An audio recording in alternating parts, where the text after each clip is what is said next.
Okay. This is up to report 120, which was the 19th of May.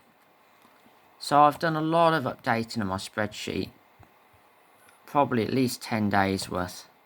And I'm just going to see what happens to some of my curves now. You can see that the UK's cases have fallen, but only by about half. Okay, it's not really very good.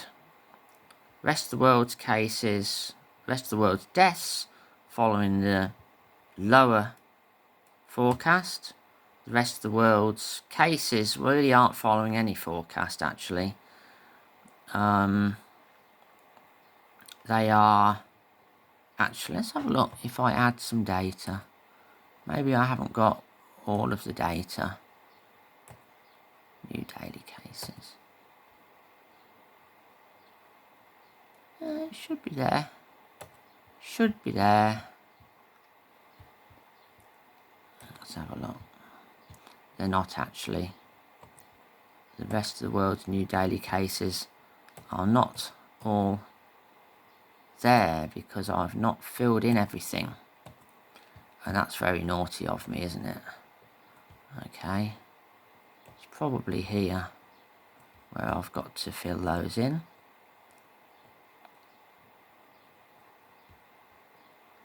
Okay. There's probably a few more things I haven't filled in. It's been a long time since I've done this spreadsheet. Okay, well you can see they've gone off the curve. So I suspect the fall in new daily cases was likely due to epidemic peaks in Italy and Spain and declines, and the undercounting of cases in many developing countries. That's what I meant by them.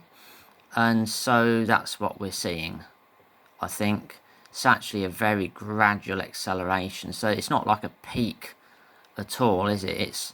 I mean, you're seeing a flattening of the curve in some countries and accelerations in others. And it's just, it's not really forming a global curve. Okay. UK deaths. That was when we added 4,000 deaths in one day, as many as China's total. It's following my forecast, which says 50,000 deaths for the pessimistic. We've already passed the 27,900 for the optimistic anyway. So this is to sort of 20th of May-ish. Never mind about that. Never mind about that. We didn't quite get to our bed capacity. What I really want to do is look at these and let's never mind about this particular one. Let's just go for those. Okay, this is where we are now in the UK. So as of about 20th of May-ish, it's really following the forecasts very, very faithfully. And 269,000, 292,000, 386,000 of these three forecasts. The death forecasts, again, as I said, were 27,000 to 50,000. More likely to be something like 40, 45,000, somewhere in the middle. Let's have a look at Germany. How worse is our curve than Germany? Well, lots worse. And now actually, because I've filled in a lot of data, you can see that Germany has followed the forecast almost exactly. It's followed the model, the grey one, almost exactly, actually, strangely enough.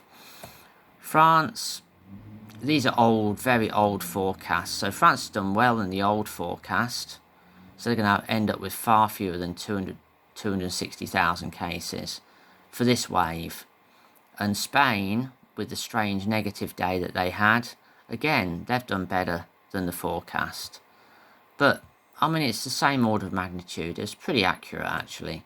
Italy has done almost exactly the same as the forecast. That's amazing, because this hasn't been changed since 22nd of April now, at all. So, it's followed exactly.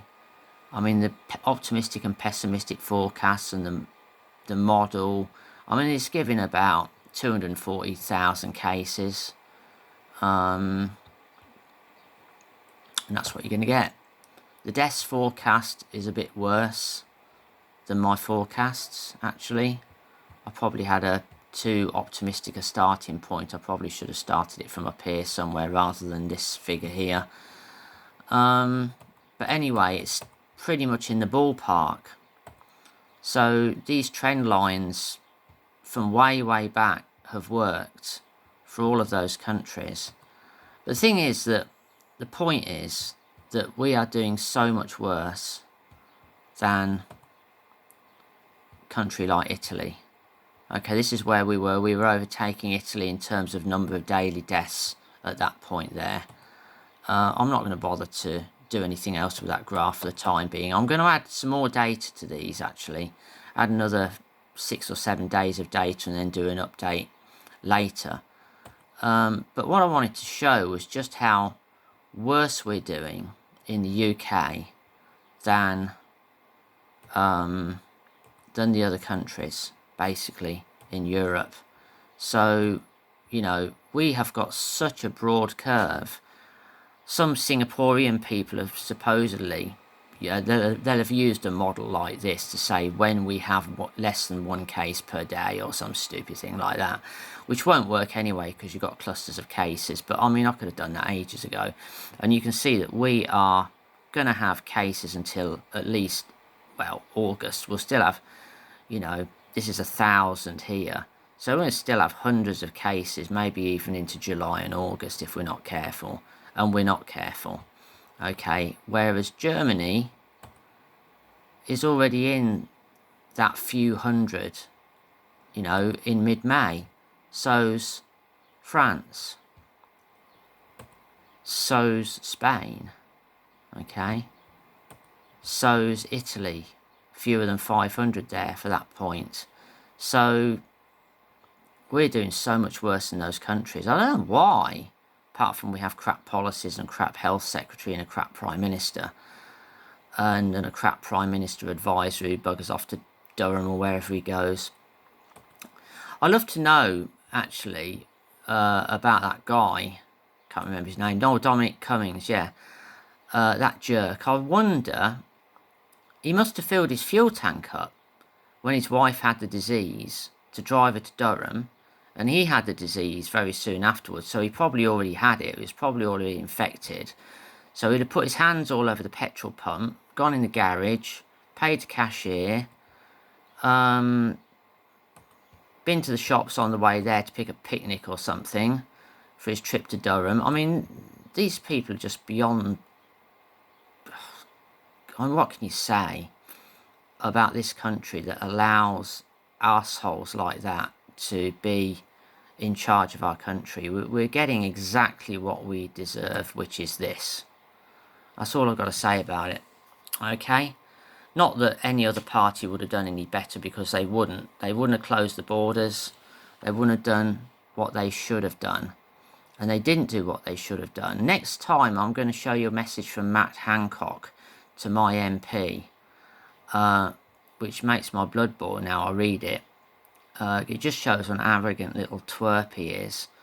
And it was something in answer to a question that I gave to my MP. And he emailed Matt Hancock and got a reply from him. And he forwarded me the reply. And it's, considering what's happened here, it's unbelievable. Not only was he xenophobic in a sense against the Italians and smug and arrogant, but exactly the opposite happened to what he said would happen. So I'll show you that in the next video. Until then, bye bye.